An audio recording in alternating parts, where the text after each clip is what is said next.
Welcome to Animates, a retro anime review comedy podcast. These episodes contain spoilers and adult language, so stick around if you're cool like that.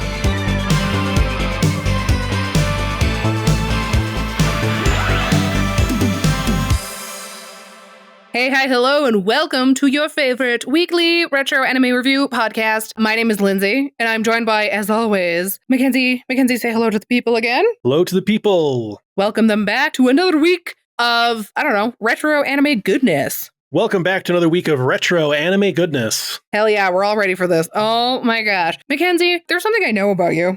Uh-oh. That's not gone well. The last time you said that, it was friggin' Crapper a Bunch, which we've just revisited. So are we doing that again? Because I'll be so fucking annoyed if we're doing it again. Episodes. I'm kidding, we're not. I would kill you. You are currently in my house. I was like, I'm currently in your house. I would not do that. I would do that when I'm not in your house.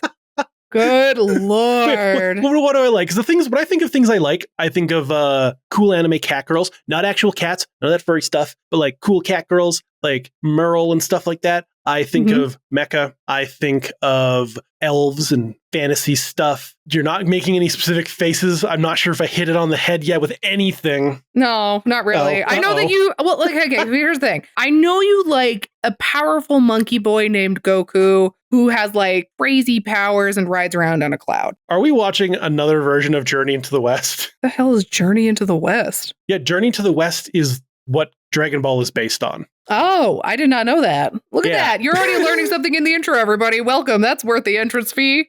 No. We're not watching Journey to the West. I didn't even know that existed. No. In the past, we've done a lot of different time periods on this podcast. We've done 2000s, we've done 90s, we've done 80s. Good 70s. We've done 70s, we've done 50s. Yeah. We haven't done 60s. No, we haven't done the 60s. No. So this week, I thought I would fix that. Uh-huh. We're going to watch something from the 60s this week. We're going to do like Disney Japan again. Okay. And we're going to watch something called, and I asked the Japanese girl at work how to pronounce this, so hopefully I pronounce this right. Saiyuuki, or as it was translated into English, Alakazam the Great.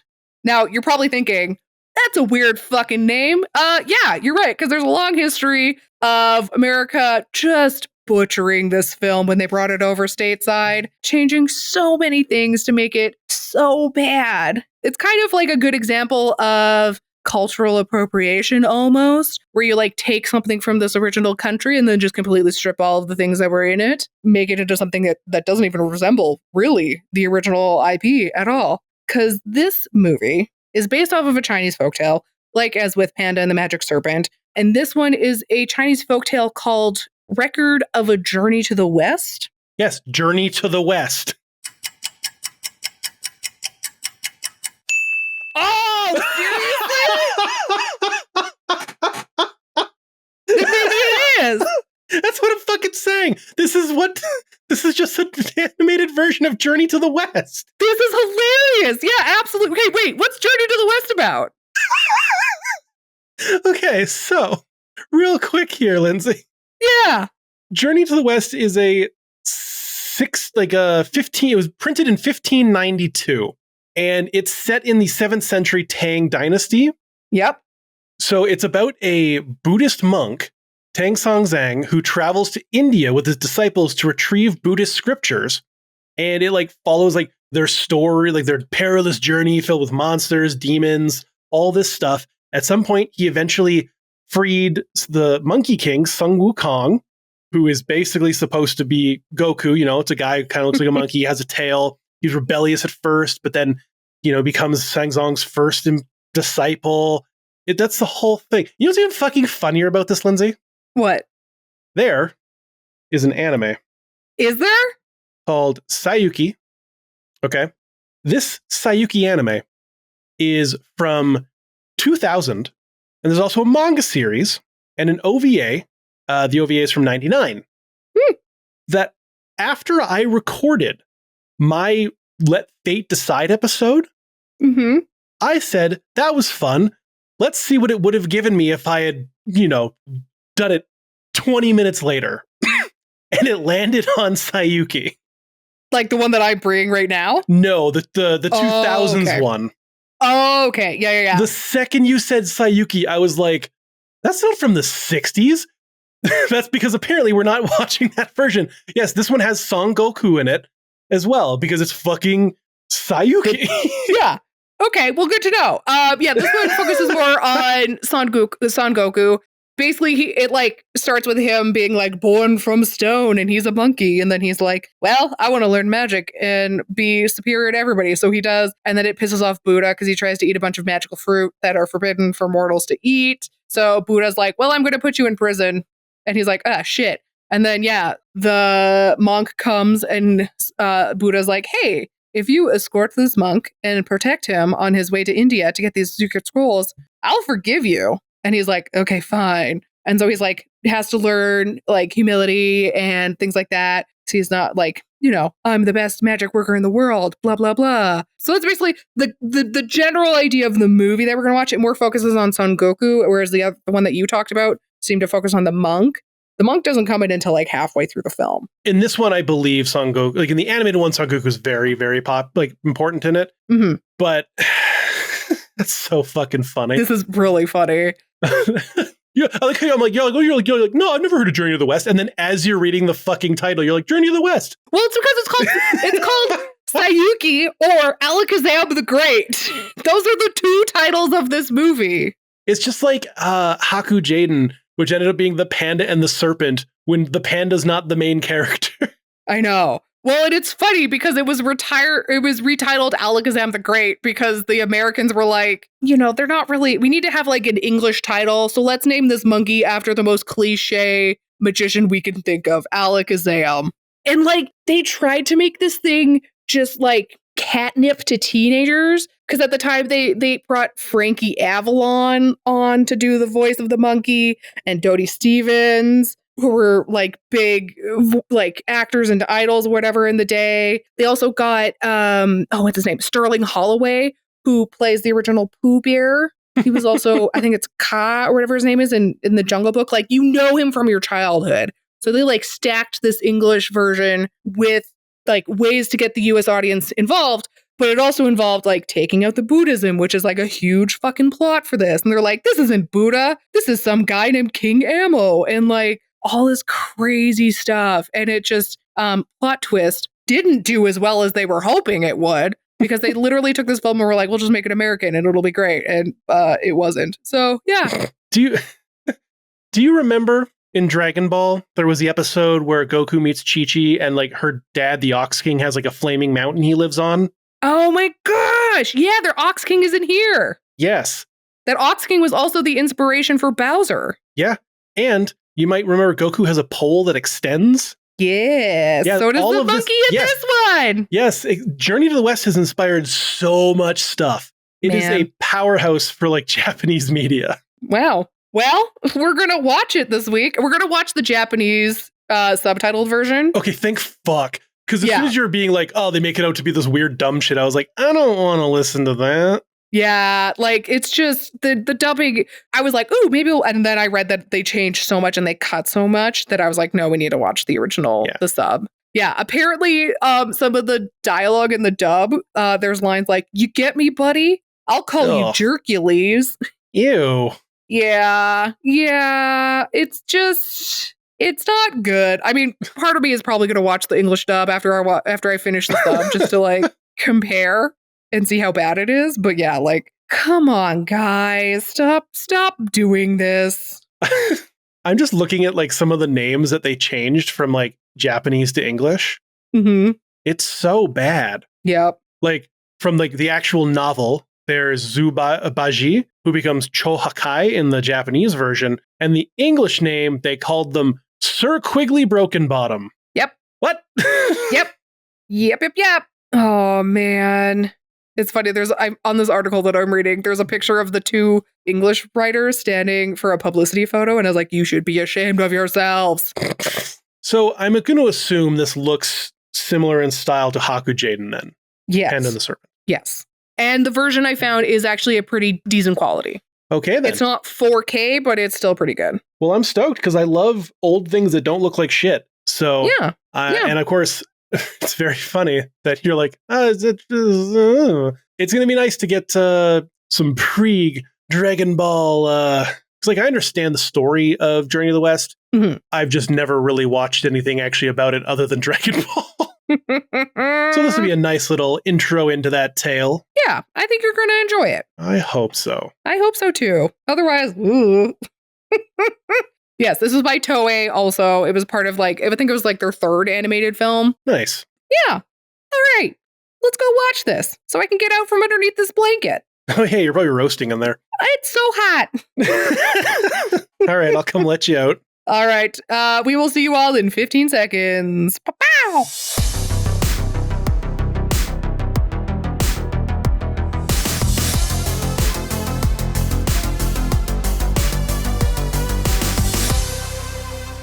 All right, everybody, we are back from watching season 2, episode 7 of Dan to Dan, and it was pretty great. That Maid Cafe thing was hilarious. Oh, man. I'm excited to watch them fight Beethoven. That's going to be great. Someone's been needing to take that motherfucker down. Yeah. And I'm glad that Okarun is going to do it. Oh, Hell man. yeah. Yeah. Anyways, we're not here to talk about Dan to Dan as much as we would love to. But we do love season 2 so far. It's been fabulous. No. How did you feel about watching Saiyuuki there, Mackenzie? Was it, fill the little hole in your heart that reminds you of Dragon Ball? Or, was this just a piece of trash? I don't know. Was trying to think. I'm like, was the Japanese version as trash as the American version, or was the Japanese version not too bad? So when I first put this movie on, okay, I was not sold. I mean, that's fair. The glitter layouts? No, it was the first 20 minutes were just full of annoying monkey bullshittery. Dumb asshole, arrogant monkey. Now I know that's the whole point of that character in the beginning, but the movie does start to grow on you, and by the end of it, you're like, oh, hell yeah, this is fun. Okay, I like this. It's nowhere near as beautiful as Hakujaden. No, but it's still good, though. In terms of design. Still there. Yeah. I can see why it was a big hit in Japan. Mm-hmm. Absolutely. It's beautiful. It's great. However, it could have been a big hit in America if it wasn't for the crazy amount of story changes, because America can't do anything non-American. Holy shit, you're out. We obviously watched the sub. Yes, but we did. I dabbled in the dub a little bit afterwards. I also dabbled in the dub a little bit. Holy fuck. So people usually say that when a dub comes out, it loses the oomph that the Japanese voice acting has. And sometimes that is the case. There are so many anime where they're like, in the Japanese version, they're like, yeah, let's go. In the English one, they're like, yeah, let's go. And it's like you lose some of the soul in some of them. Now, I love dubs. It's just some of them are terrible. That is true. Mm-hmm. But holy fuck, if there was a contest for toned down voice acting, this would be in the running for sure. It's so fucking bad. Everyone who's yelling is like whisper yelling. Everyone who has like a really intense emotional line is brought down to like, hello, how are you? Well, and the thing is, it's I would say this probably wins the award for the worst dub, just because nothing lines up at all.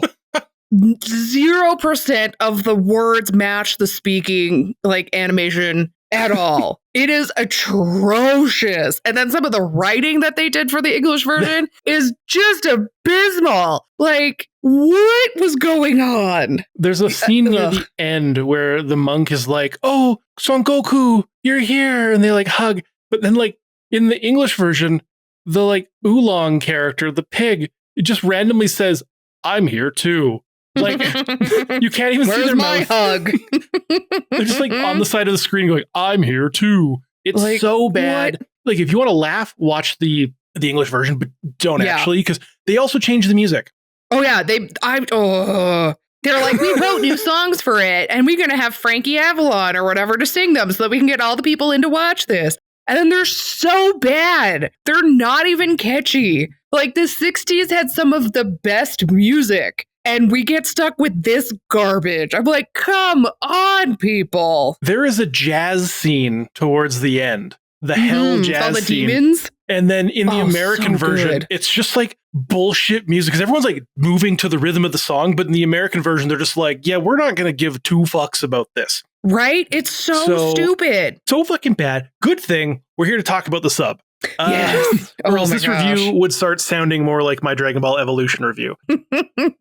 Not good. No. So yeah, looking at this from the original source material, it's an enjoyable watch. There are some annoying points that I'll get to later, but for the 60s, you can tell because this came out after Haku Jaden. So while the animation doesn't have the same level of detail in the backgrounds per se as Haku Jaden did, you can see like the fight scenes and the animation, like fluidity is better. Mm-hmm. The quality is still really good. Oh yeah. Oh, absolutely. I could do without some of the bonk sound effects they use because it'll be like intense like battle and it'll just be like bonk, bonk, bonk, bonk. Something's bouncing and you're like, oh no, it's just, extra campy. And you're like, I know it's for children.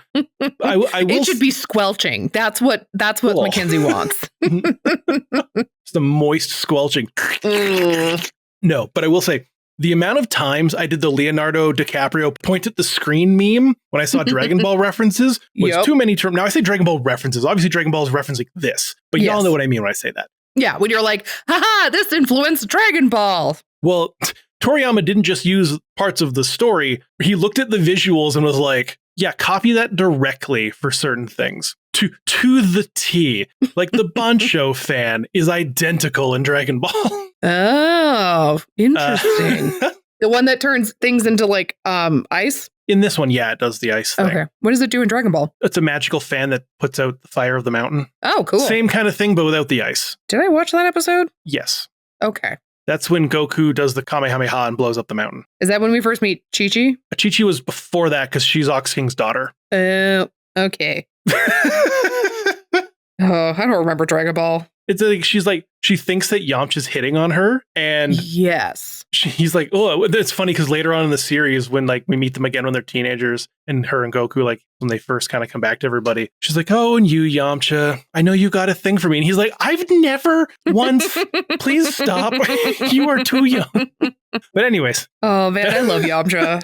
Oh man, but yeah. Kid Me would have loved this. Unfortunately, Kid Me would have been watching the dub, but I'd like to imagine Kid Me would have eventually found the subtitle because the fights, your inner child enjoyed this movie. Exactly. Yeah, because like the fights are goofy. There's silly monsters and characters that are really well done. Like the design of all the creatures is awesome. I love the little imp creature with his little antenna horn. Oh my gosh. Yeah. He made me cackle so much. Looks like 10 from Ursa Yatsura. Yeah, a little bit. You were, little guy in the leopard diaper.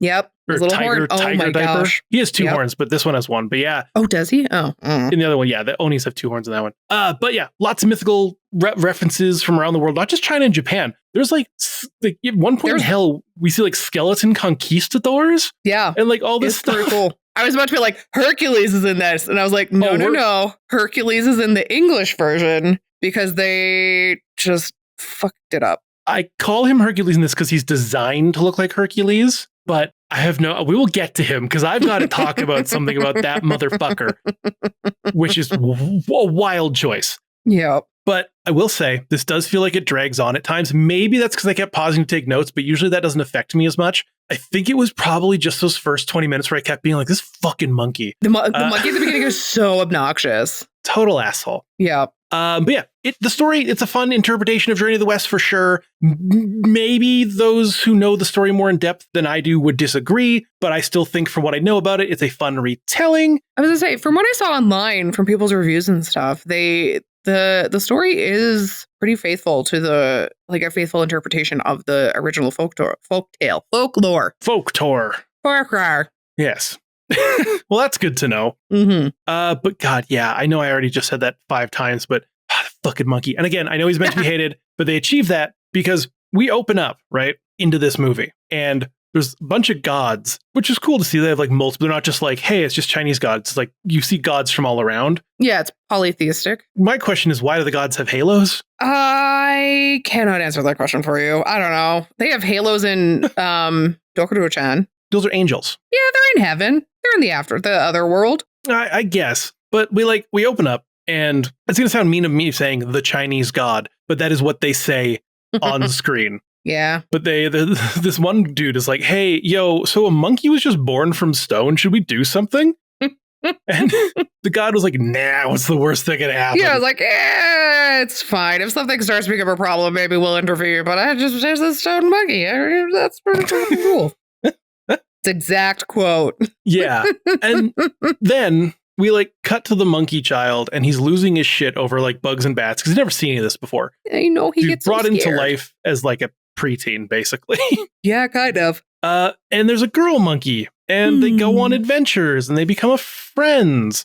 And then we jump to a boatload of monkeys singing on a waterfall about how whoever can jump down will become king. But no monkey's willing to risk it. They're all so scared. But it's not even that big of a drop. Like from like how long he's in the air and like just the visual of it, it's like maybe 50 feet. Yeah, they definitely could have made this a little bit more scary. I was like, this is just a cliff jump. Like this is your average BC summer. Yeah, I've definitely jumped off cliffs higher than this. And it also it makes me think of like do the waterfall or whatever from Tarzan. You remember Tarzan? Yeah. And like the beginning when he's still a child and Tantor is like, are you sure this water's sanitary? And he like falls, like Tarzan jumps off the really like do that. That was scary as a child. This, not so much. Yeah. And like the girl monkey, whose name, by the way, is Rin Rin.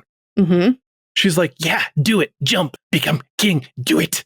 Do it. You don't get that reference. Nope. She doesn't actually say this, but she like gives him a look. But then when he does jump and he doesn't come up right away, she has the audacity to start crying. It's like, girl, you just told him to jump. And then also earlier when he first meets her, she starts making fun of him because he hurts himself and he like yells at her to stop making fun of me. I know, she and then cries she again. starts crying. And I was like, girl, you can dish it out, but you can't take it? Walking red flag, I'll tell you what. Also, you know that the monkey who dives into this thing will go, like, the way to prove that they're the king is they have to bring up a plaque from, like, the under palace, whatever. Okay. This fucking palace. I don't understand exactly how this works because he jumps into the water, but then when he's underwater, there's no more water. There's air. Which doesn't make any sense. I mean, I guess it's magic. I guess, you know. I guess, but like, there's like a surface of the water and that's it. And he like becomes king and now everyone lives in this castle without issue. And I'm like, am I missing something? Like, are these like, I first thought they're identical castles, but later on we see they're still under the water. Yeah, all of the monkeys go under the water. So it's like, do they normally live here? And they just like, to become the new king when someone dies, you just have to jump from the waterfall and that's it? Or maybe like they can't access this palace until someone passes the test of royalty or whatever. They don't really explain it. They're just waiting for like another Johnny Knoxville to show up. Like, just like, hey, and welcome to Chinese Jackass. Oh, man. Monkey Jackass. I mean, that's pretty much just Jackass. Jackass to the west. Oh, my gosh. So that part was kind of weird. But this is where I was starting to get real annoyed with this fucking monkey. Because Goku, he doesn't have his name yet. He's just monkey at this point. But he's now the king. And he's wasted no time becoming an absolute tyrant and a total fucking asshole. Oh, yeah. I was like, we need to chop this guy's head off. He's yelling at servers. He's throwing plates and shit. He's like, none of this is good enough for me. Yeah, and then he like sees a photo of a dude because obviously this castle was built by humans. Mm-hmm. And he's like, who's that? And Rin Rin's like, oh, that's a human. They're the smartest creatures in the world. And he's like, the fuck did you just say to me? Yeah, right. He's like instantly intimidated and just like, oh man, his masculinity was just challenged. Yeah, like, and he's so messed up with this idea of these fucking humans that like he's having nightmares of them. He's losing his mind. He's just like, I gotta become smarter and stronger than the humans. Like, how dare these people that built this castle when all we do is sit in the forest be smarter than me?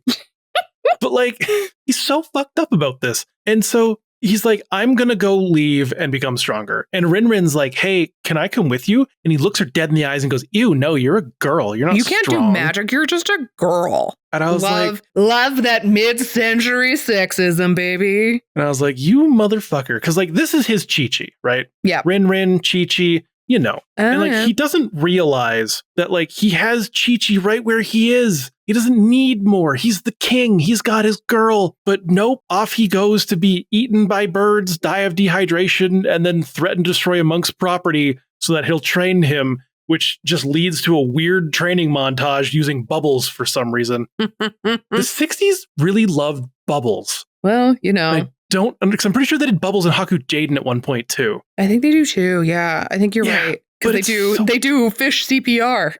Yeah. Well, there's no fish CPR in this one. There's just a training montage where like eventually he becomes the best and the monk can't train him anymore. And he's like, your name is now Son Goku. Here's a scroll of spells. Mm-hmm. And one of your rewards is Rin has come to visit you for the first time in a long time. And she brings him hazelnuts because she remembered he likes hazelnuts. And he's like, I don't even fucking hazelnuts. Smacks that shit on the ground. I'm like, girl, you can just leave him. He doesn't deserve you. I was so fucking mad when he was like, I'm Son Goku. I don't need your fucking nuts. I've got powers to get me fruit. I'm going to think about taking my chest hair and making a whole entire garden. Yeah. Which as means you do. if I could pull chest hair, I was going to say, we'd have so much foliage. Yeah, if I could pull like hair off my chest, I would, to like create things, I would be so stoked. Man. It's like, Taco Bell. Ooh, I love a Taco Bell. Okay, fruit. Okay, great. Well, the only fruit that really satiates a man or a monkey like a Goku would be fruit from heaven, because apparently anyone can just go up to heaven. Well, he said that like the master, the wizard, was like if you think this is great, like I used to have fruit from the gods because my master would always go up and get it. Here, watch this, and then his arrogant ass, just flies up to the heaven to get these fruits. And like we see like Greek, Roman, Asian, other gods living more or less normal lives up there. Like the one woman is like sweeping what looks like dust, but she's reshaping the Milky Way. Like, yeah, it's really cool visuals. Yeah. Yeah. It's just like a quirky little interpretation of, like the heavenly realms or whatever. Yeah. But apparently heaven being a place you can just go to, also has police. And they're kind of questionably costumed. Yeah, sometimes they look like the KKK, which is really not cool. Other times it's borderline. I'm not sure if that's some sort of like historical looking thing. If it is, then that's great, and I'm sorry. But from my perspective as a modern day Canadian, it looks like it's pretty clan-like. Yeah, but they also have cop cars, which are just clouds. I know. I thought that was. I thought their headlights are just a star. That was adorable. I did like that. But he's like literally fighting the cops. Like steals the power pole. This is how he gets his power pole. He's like using his hair on his body to create cloning illusions, which is also a Dragon Ball Z technique. Oh, cool. So that's cool. But then, okay, while he's beating on the police, out of nowhere comes this Hercules-looking dude. Now, I know that he's not technically Actually, he might. Sorry. I know he's not because his character is listed as someone else historically, but he is drawn to look for this adaptation like Hercules. However, dude is rocking a sick-looking glaive and diamond nipple. They are pretty shiny. I'm like, ooh, the burlesque dancers I know would love these. Like, dude has full chest armor on that's completely bare of detail, except for these giant rock hard fucking diamond nipples. When this guy walked out, I choked on my water.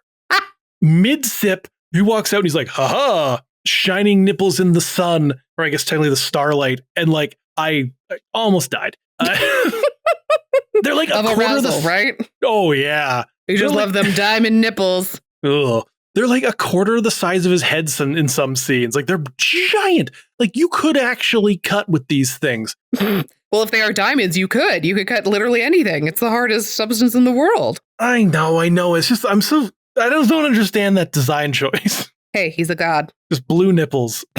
But once you get past the giant diamond nipples, the fight between the two is cool because it turns out they can both shapeshift. Yep. And they're like shapeshifting into all these different beasts and like trying to eat each other and like kicking each other's asses. And then Goku runs away because he's like, fuck this shit.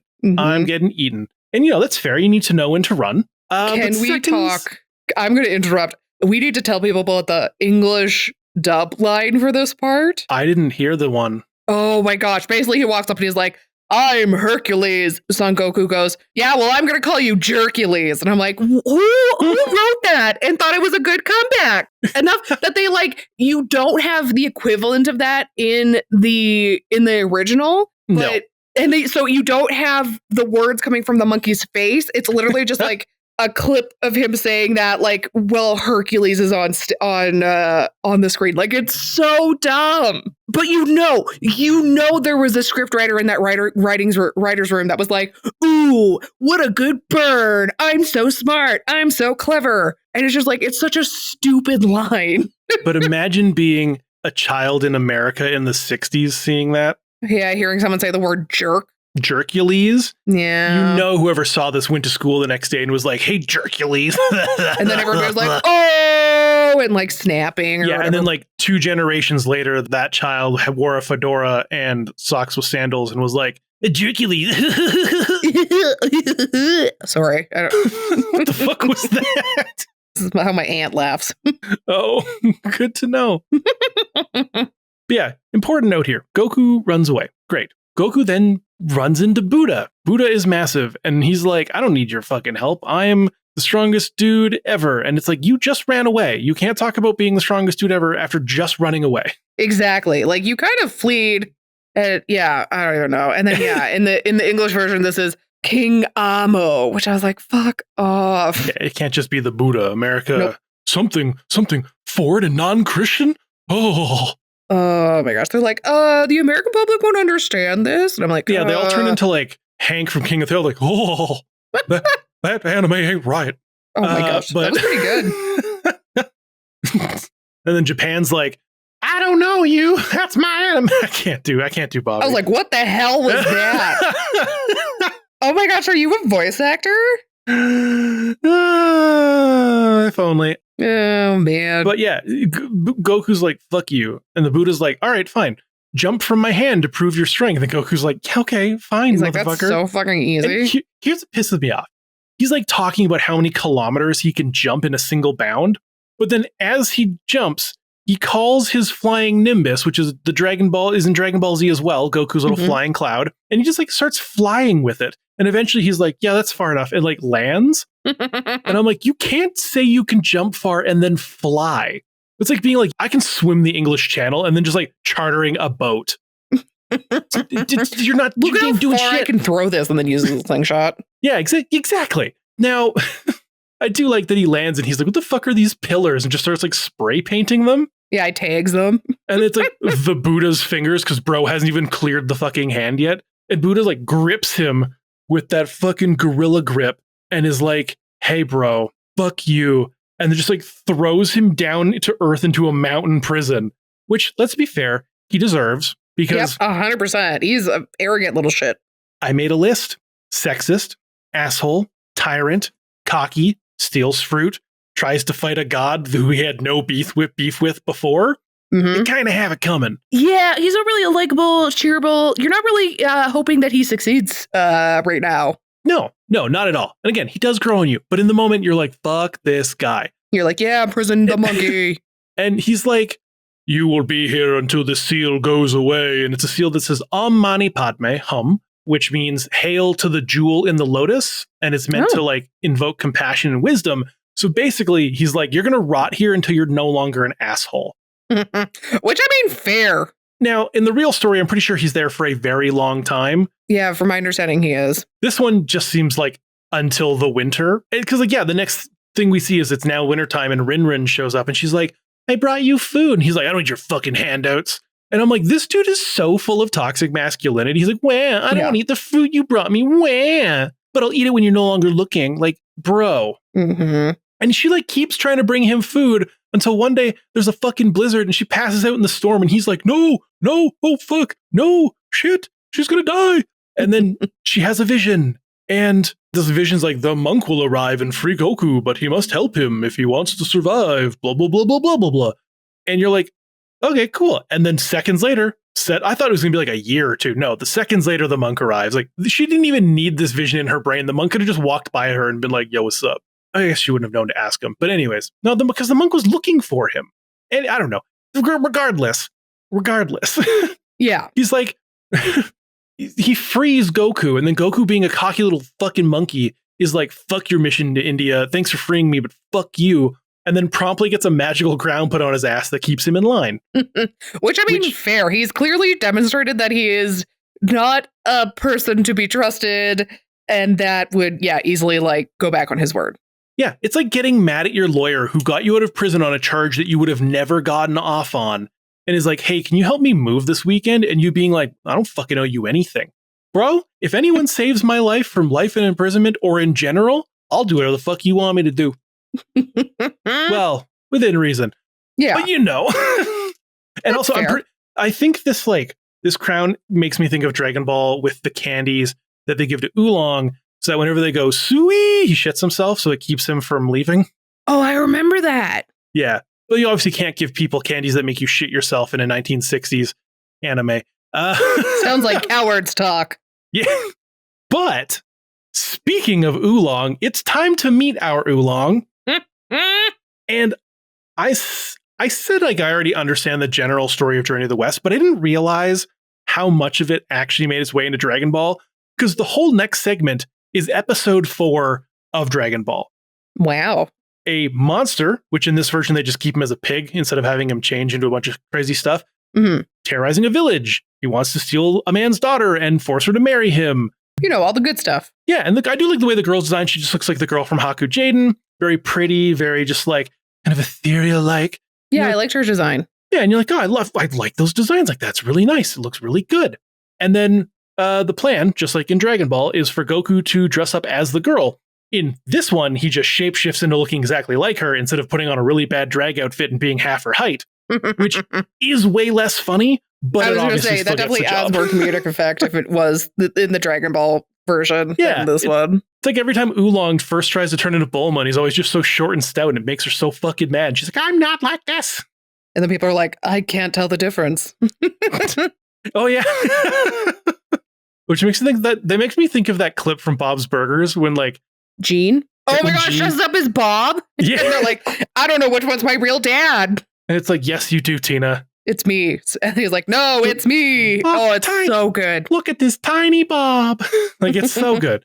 Man, I love that show. But, like, we do the whole reveal that, oh, haha, I'm actually a boy. And then there's a mini fight and Oolong escapes, just like in Dragon Ball. And Goku chases after him. And then this is kind of where we split from Dragon Ball, but it's still the same kind of base idea, you know, go and fight and deal with this stuff. But Oolong lives in a cave with his two brothers. In this one, he has brothers.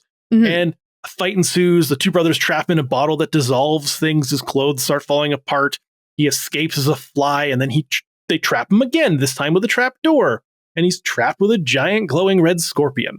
Now, this scene I actually quite liked because he wins by making the scorpion stab itself in the head with its own tail. But just so fucking savage. Yeah, but it's neat. For the 60s, that was probably like a really cool, unique thought of just like, hey, kill the giant monster with its own fucking weapon. I like that. And then he like traps his stepbrothers in the dissolving goo bottle. Yeah, which I thought was very funny. Is there a dissolving goo bottle in Dragon Ball? Kind of. So there's like the jar you use for the containment wave move, which basically locks someone in a jar that you can't get out of until it's opened. There's the bottle that, and that might have been a containment wave thing too, that Garlic Jr. was in. There's a couple things like that. I don't know if they dissolve you. They're more so just like keeping you held captive because you need a show like Dragon Ball to be able to bring back their villains. Fair. That's why heaven and hell exist in Dragon Ball, where characters can exist in heaven or hell and can be wished back to life from there. But like, yeah, so he captures the brothers, blah, blah, blah, blah, blah. And because he's got to be noble, when he approaches Oolong is like, I'm so sorry. I promise to stop stealing women. And he's like, fuck, I have to let you go if I need to turn into a nice man. So dude got off lucky. But. Oh, there's a but? Not about that. It's completely separate. Well, next scene. They're in a wild twist of technology that I did not expect to see in this. The little like 10 looking kid from Urusei Yatsura, yeah, the imp, was spying on them, like walks out of the cave, extends his horn like an antenna, pulls a phone out of his pants. I laughed so hard at this. I thought this was amazing. This is probably he's probably my favorite character. He's so funny. And he like does a video call, like he FaceTimes the Ox King. And he's like, hey, yo, I found the monk. You can eat him to live longer now. See you in a bit. I was so taken aback by this random ass telephone and TV screen. Like, I know there's TV in the 60s. But the last thing I expected in the story was FaceTime. Oh yeah, it's so anachronistic to the scenery and the world that we're in. It's so funny. I love it. It catches you off guard, but it's really funny. Like even like I imagine like the people who animating this are just probably chuckling or writing this or whatever. Like this little Oni later on, he pulls like a gun out of his underwear and points at himself and pulls a trigger and it squirts him in the face. Like there's so much random shit this random little guy has in his underwear. I love it. But he's goofy. I like a little goofy goober. I like a little goofy troublemaker in my anime. Exactly. But yeah, much like Dragon Ball, Oolong joins the gang on their journey because, of course, he would. Why not? Worst comes to worst, he can eat them. We need more allies. Oh wow, you went we went a very different direction on this one. There's two kinds of people, which is funny because I'm the vegetarian of the two. I know, and you're like, eat the pig. They're like journeying along, and they make up this song. They literally in the lyrics are like, "This is my random song about nothingness," or whatever they say. And they're like just singing about making friends and having a good time. And this is kind of like a song that goes on throughout the show, where every time they make a new friend, the new person gets a new verse in it or whatever. They have a new friend song. Yeah, so that's cute. But then the like little Oni shows up, possesses the monk's horse, and is like, "Okay, bye." And just like zooms off. I mean, that's a pretty smart move. I mean, fair, yeah. It saves trying to carry him yourself. Yeah, exactly. And then Goku catches up and he saves the monk. And we get a scene that features technology that I don't think the creators thought of as a technology in the moment. And they likely didn't live to see because Son Goku is feeling lonely. Ooh. And he uses his magic to summon an ethereal copy of Rin Rin to cuddle with. Oh. And all it makes me think about was an article I read this week. Oh, no. About how people are upset at the newest version of ChatGPT because their AI girlfriends and boyfriends started acting different towards them in the new version. Colder, less in love. Oh my gosh, probably because they're trying to make sure that people don't try to fucking marry their ChatGPT girlfriends. Yeah, it was making apparently a bunch of people depressed. And like, look, here's the thing. Mac then spent the next 5 minutes ranting about AI and AI girlfriend bullshittery, while Lindsay tried to offer a bit of insight from a psychological standpoint. I don't know how much of this I'm keeping in. That's fine. But, yeah. We talk about weird psychology that neither of us are qualified to talk about. And here's the thing. Actually is kind of funny. I'm like, I should message Dr. Chris and ask him about that. Yeah. And here's the thing. We are probably both 50% right here. Some people need a way to like learn how to interact with people, but there needs to be a fucking limit. Kyle can't spend the next 4 years of his life dating GPT-kin. It's not sustainable. It's like people in Japan that marry their fucking body pillows. It's fucking weird. But anyway. I was like, let's move on from dating AI. We got more desert travel. Everyone's thirsty and starving. But hey, look at Temple. I bet everyone in this temple is going to be kind and nice and not try to eat us. Absolutely. Right? Yeah. Wrong, motherfucker. Yeah, we got a creepy ass ogre inside. I was like, this feels a little racist.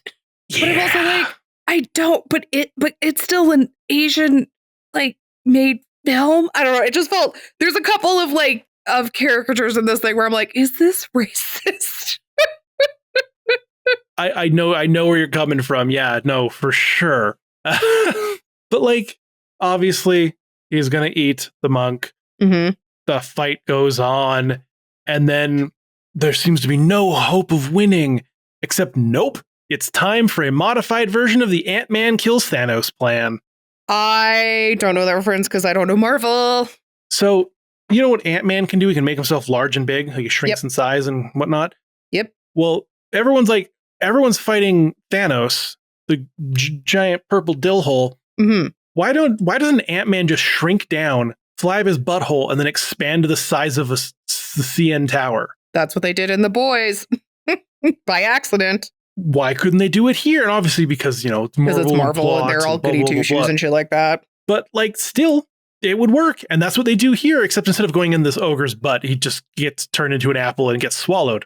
Oh yeah, and he like starts playing his organs like a freaking xylophone. Oh my God. This is one of the funniest scenes in the entire damn movie. Because yeah, he literally does like a drum solo on all this guy's organs. And I'm sure some of you at home, and Lindsay, I sent this to you earlier, there's that video of the Japanese mascot drummer. I was wondering, because you were like, this is relevant. I was like, how the fuck is this relevant? I have a habit when we're about to like record the podcast throughout the day of just sending random shit saying relevant with no other explanation. And I'm like, I'm sure it'll make sense later.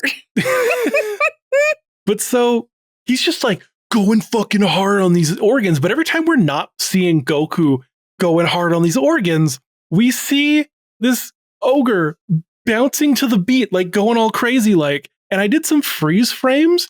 And oh my God, these artists must have been losing their fucking minds laughing, drawing this shit. They're like, I'm getting paid to draw this. Like some of them are the most like insane, wild, like transition frames. It's so funny. Like this scene, I watched it a couple times. It was just so good. Man, I'm gonna have to rewatch that and just pause at random parts. It's so fucking funny. But of course, he promises to be a good boy and he joins them traveling. The thing that I got a kick out of this is that technically in the Dragon Ball timeline, that would make this dude Yamcha. Oh, that is really funny. I love it. Because Yamcha's also kind of gross in Dragon Ball. I wouldn't say he was, I don't know. I'm like, he's not that gross. And I'm like thinking about this and I'm like, yeah, he's not even remotely close, but it is very funny. It's time to start moving on to the end here. And we move on to Fire Mountain and the Ox King. Ooh, very important. Yeah, shit gets dark so fast here.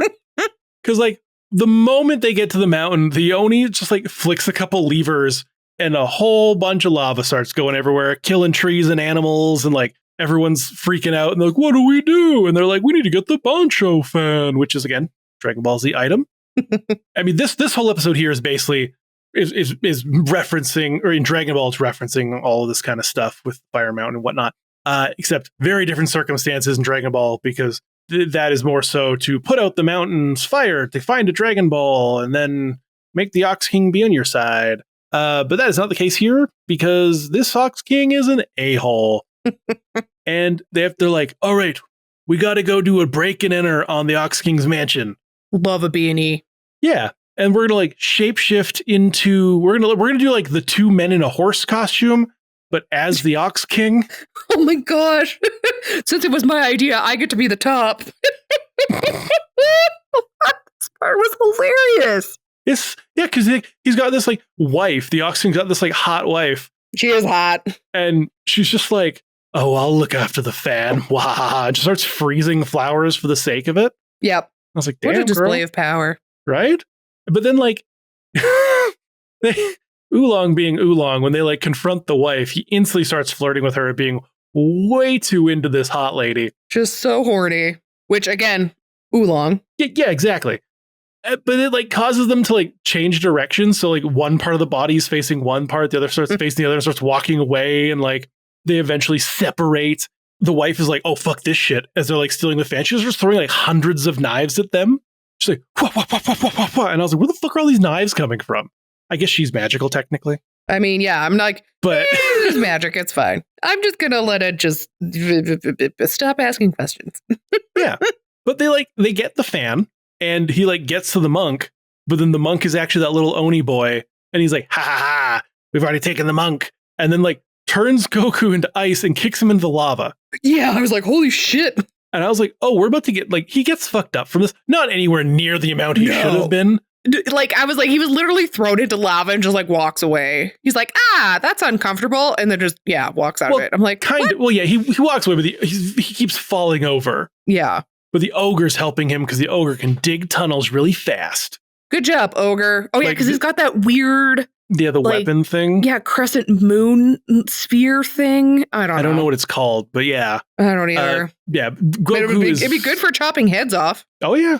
I mean, how he gets them. He eats them that way. Mm-hmm. But like, bro needs a senzu bean for sure. And then we get, not the funniest, but one of the best scenes in the movie, where you jump to hell. Oh, this was so good. This is probably my favorite scene of the movie.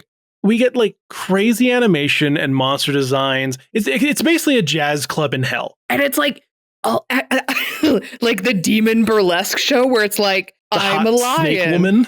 And then now I'm going to take off my skin and now I'm a fox or whatever. And then I'm going to take off my skin and now I'm a turtle or whatever. Like they just keep like taking off the skin, revealing more and more. And I'm like, I love this. Hell yeah. She's like dancing with fire and like, it's so good. Like it is so many, like this is where we get like the random skeleton conquistador. We've got like, oh yeah, things from all around the world just chilling in this like jazz hell club. This kind of felt a little bit racy to me for the 60s. I was like, wow. Like it felt very graphic and like it just felt like content that would be so scary to people in the 60s. Well, that's because like the first thing we see when we get there is like the burlesque show lady as like a hot snake lady, like dancing with silks and all this stuff. And you're like, oh my, 60s. Ooh la la. Oh man. I'm surprised they kept that in the English version because the English version cut out about 10 minutes worth of content. Yeah, it did. And it like moved a bunch of shit around, which was weird. Yeah. There's like parts of this demon thing at the beginning to celebrate the birth of Son Goku from the stone. And I was like, this doesn't make sense. And because they're like, the animals are partying. And it's like all these demons. And I was like, I don't think you're right there. But it was too early for the satanic panic yet. So it is true. It is true. That's not until the 90s. Oh, man. Jeez, I think it's fucking stupid. It was very stupid. But yeah, this scene is like so good. There's so much cool creatures, so much good animation for the transitions between these characters. It's so smooth. So smooth. And then the little imp guy is tied up the monk in oolong, like dangling over fire in the center for everyone to eat. And the imp's like, hey, Ox King, do I get the thing I requested, which was one free basic wish or whatever? And the Ox King's like, fuck you, buddy. Yeah. And if there's one thing I've learned from watching TV shows is that if someone knows the in and outs of your operation and you promise them something, you should probably live up to that because they will fuck your shit up. I was like, or kill them immediately. Yeah. Like, don't just let them go. They will turn on you. Yeah, they will absolutely be like, oh, you didn't keep your word? All right. Well, then I guess this whole entire thing is going to go tits up, baby. Yeah. And that's basically what happens because like the imp gets betrayed. Goku and the like ogre break in. And they're like, oh, imp will kill you. And it's like, no, I've changed. Here, I'll give you medicine so that you can fight again. And it's basically the senzu bean I requested before. I just realized you probably don't know what a senzu bean is. No, I don't. I have zero idea. You'll reference things in this and I'll be like, In Dragon Ball, Korin, who's at like Kami's tower, yeah, he grows these little beans. And when you eat a bean, you literally heal up to 100%. Oh, that's cool. Your body could be like super fucked up and broken. And the second you eat it, boom, you're good. Great. They can also keep you full for 10 days. So it's a mix of like God healing and lambas bread from Lord of the Rings. Apparently, they taste like fish and have a celery-like consistency. Cool. Again, this is all stuff that I'm like, cool. Sorry, I'm not a nerd. It's fine. Although I'm a nerd, but I'm a nerd about like other things that, I don't know, that nerds don't care about. That's fair. They cannot heal injuries that already existed prior. So like scars and whatnot. They can cure poisoning, but they cannot cure sickness or disease. I was going to say, they probably can't cure like Crohn's disease or whatever. No. Lame. Maybe if a bad guy stabbed you with his Crohn's weapon, then maybe, but... No, that's not what Crohn's disease is. I know. My ex had Crohn's. I had to help her do her injections because she hated needles. You just date women who hate needles, don't you? You have a type. Apparently.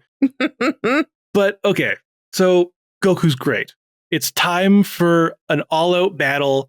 Ogre and monkey against the Ox King and his minions. And this is probably a scene that took up most of the animation budget. This whole jazz club and this end scene is 100% like 65% of the budget of this whole like hour and a half long movie. Yeah, I would say so. Yeah, I was like, they had like had hand-drawn like layouts and like at the beginning where they just put glitter on a page and took a picture of it and were like, this is the heavens. Yeah, exactly. But like, this is really cool because we get the fight, blah, blah, blah. But then it comes down to just Goku and the Ox King. And we get a silly thing where Goku basically turns into a bullfighter. Oh, yeah.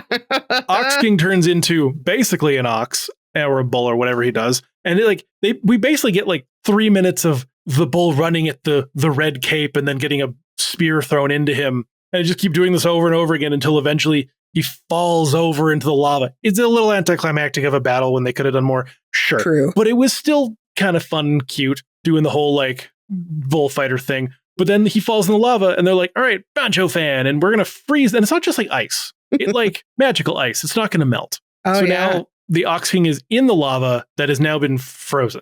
Yeah. Why not? You Sure. can't get out. Fuck you, Yeah. Ox King. Yeah. The day is saved. The Buddha is pleased. The crown of restraint is removed. There's a party. Goku realizes Rin is something he needs in his life, which about time, fuck boy.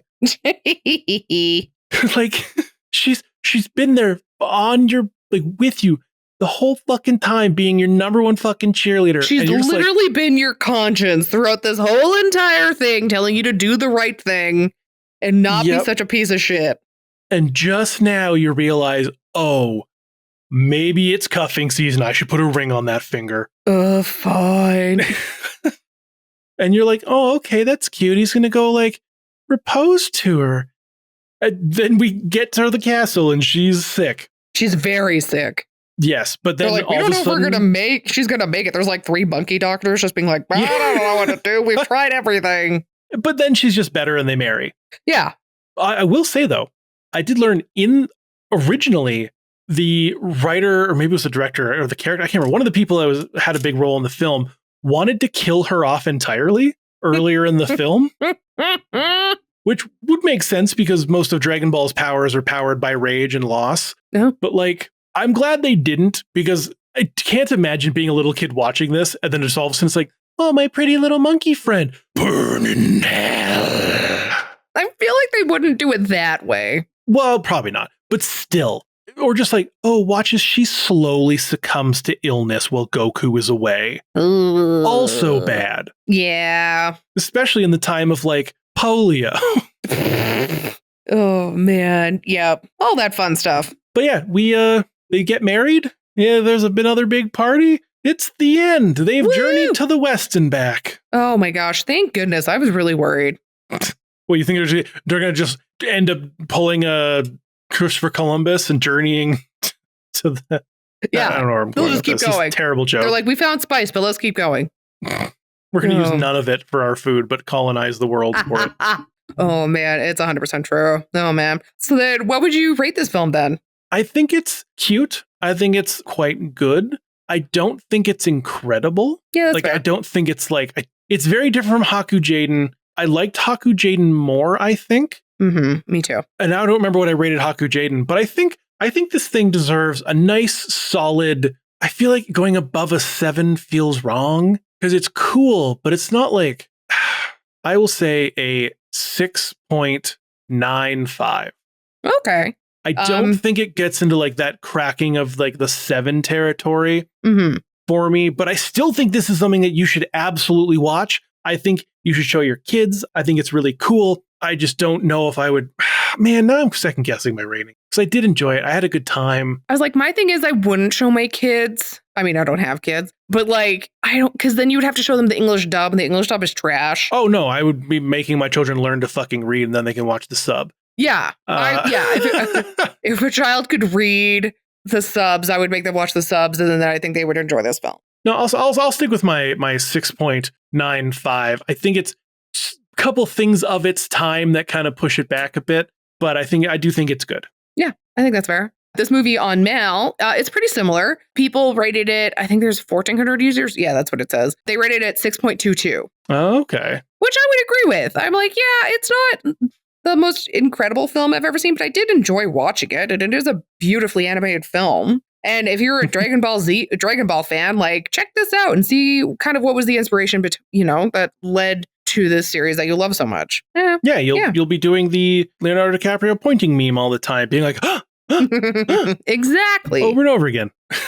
Exactly. Oh, man. Well, thank you, everybody, for listening to another sexy, sexy episode of Animaties. If you would like to get more content of us, we have like 120 other episodes that you can listen to, which is fabulous. So go listen to those on whatever platform you're listening to this on. They should all be there. We also have a YouTube channel and a TikTok account, so go follow us on those. And if you want more of us, because we want more of you, darling, you can go to www.patreon.com/animaties and you can sign up to be a patron of ours. Oh my gosh, we love it so much. We have free tiers, we have paid tiers. You know, if you can throw us a couple bucks a month, that'd be really great. And it would help us produce content. Do that if you can, but we understand the recession is coming up. So any community we can get is fabulous, and we adore you all. One of the perks is we're going to read out your sexy little name on the podcast. So go for it, Mackenzie.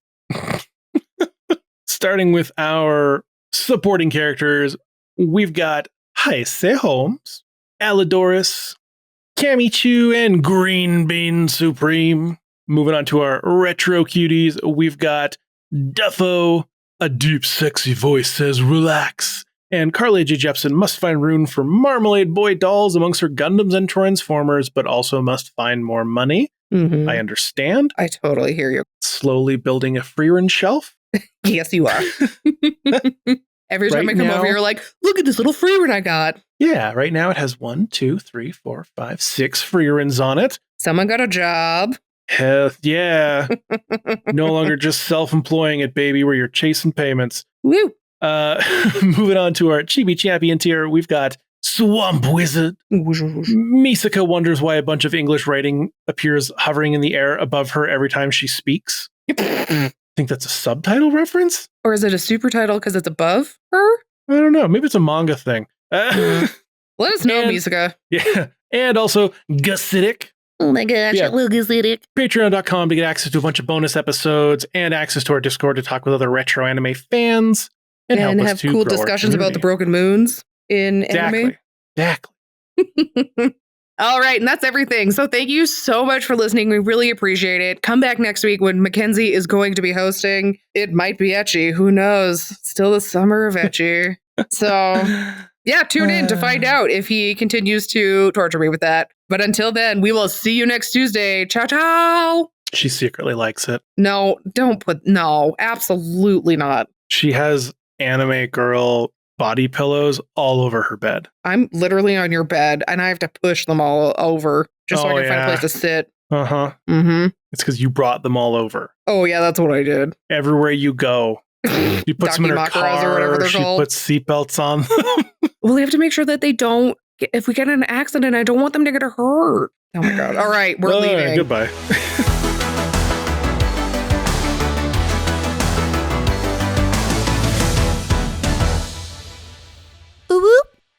GP Tegan.